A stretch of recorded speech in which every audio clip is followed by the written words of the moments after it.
Moti pa qëndrueshëm ja si pritet jetë situata meteorologjike. Ditën e sotme vendi ynë do të ndikohet nga kushte atmosferike të paqëndrueshme. Sipas shërbimit meteorologjik ushtarak, moti parashikohet me vranësira mesatare të dendura, por nuk do të mungojnë edhe alternime të herpasershme kthjellimi. Rreshjet e shiut të herpasershme me intensitet ulët pritet jenë prezente që në orët e para të 24 orëshit deri në mëngjes në pjesën më të madhe të vendit, ndërsa në zonën qendrore rreshje shiu me intensitet mesatar.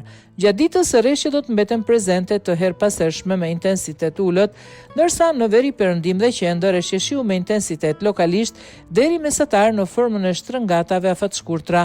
Në zonën e Alpeve dhe majat e maleve rreshje bore me intensitet ulët. Era do të fryjë me drejtim kryesor juglindje jug perëndim me shpejtësi mesatare 6 metër në sekond. Përgjatë vijës bregdetare dhe në zonat luginore, era me shpejtësi deri 12 metër në sekond. Balëzimi në dete do të jetë i forcës 2 deri 4 ball.